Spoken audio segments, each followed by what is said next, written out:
soundscape of the world is changing. Modern man is beginning to inhabit a world with an acoustic environment radically different from any he has hitherto known. It would seem that the world of soundscape has reached an apex of vulgarity in our time, and many experts have predicted universal deafness as the ultimate consequence, unless the problem can be brought quickly under control. This is Maurice Schaeffer writing in 1977 in a book called Our Sonic Environment and the Tuning of the World. And we can hear a little bit of that just in this room. I'm constantly fighting with the sound level that's coming out of my loudspeakers, the sound level of my voice, and the sound level of the fan on the projector. These elements are all conspiring to put us in quite a complicated, arguably conflict-riddled scenario where our brains are having to blank that out, compute things, to blank that sound out in order to hear my voice. When I'm trying to talk to you and there's a sound going on in the background, so that you've already felt it, you might have thought, what's he doing? He's got this sound. And I'm feeling uncomfortable as I'm talking and riding this fader, trying to bring the volume down. So that the things that are that I want you to focus on are in the foreground and other things fall into the background. These are the results of the mechanisation, electrification and industrialisation of our sound landscape. We're at war with it, essentially, and that's the kind of thing that Schaeffer's talking about in this book. Let's go to another position then. Luigi Russolo, 1913. Ancient life is all silence, yawn. In the 19th century, with the invention of the machine, noise was born.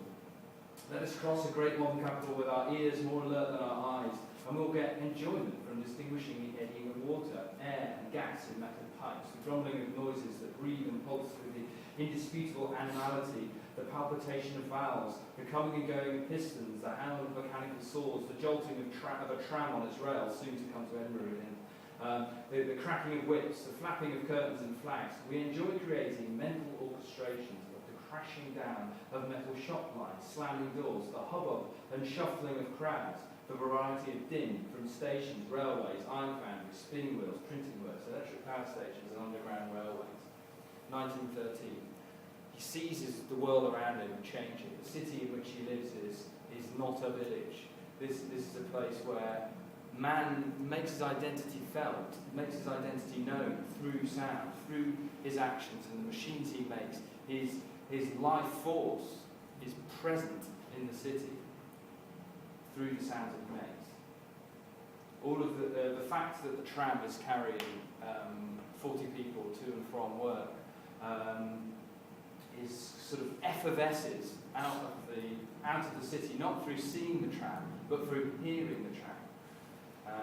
And all of these things, as you walk down the street, are like a piece of music to him. And he describes these things in kinds of musical terms almost. He mentions the word orchestration at some point. There's this clatter of instrumental sound events that we could behold.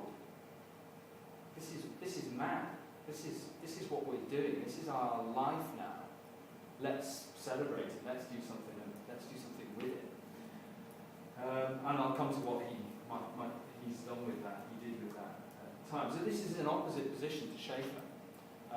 Let's not get too hung up on the historical distance between these two things. Of course, Schaeffer's been at a stage in the 20th century where it might be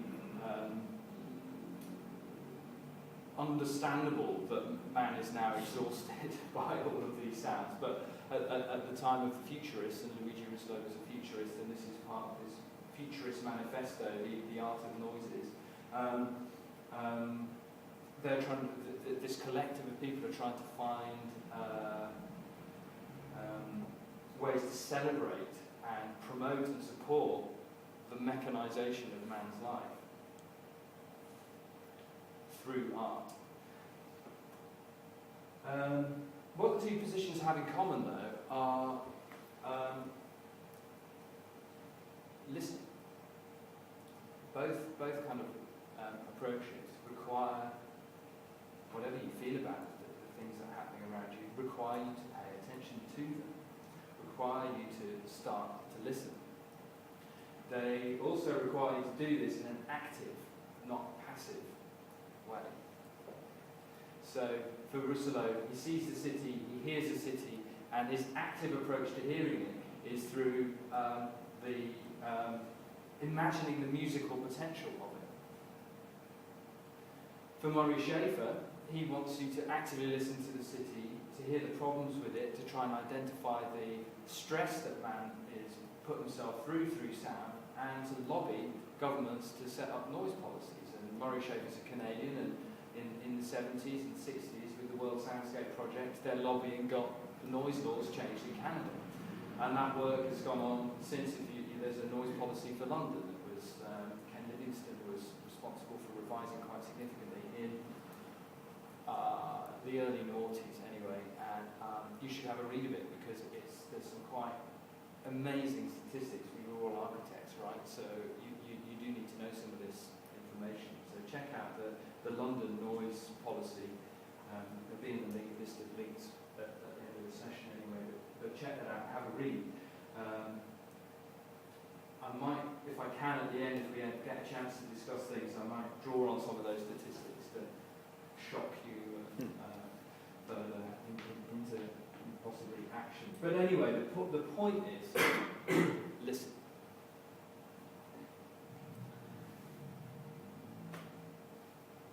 Let's just try and analyse what the components of the sounds of our soundscape are. Maurice Schaeffer has this term sandmark.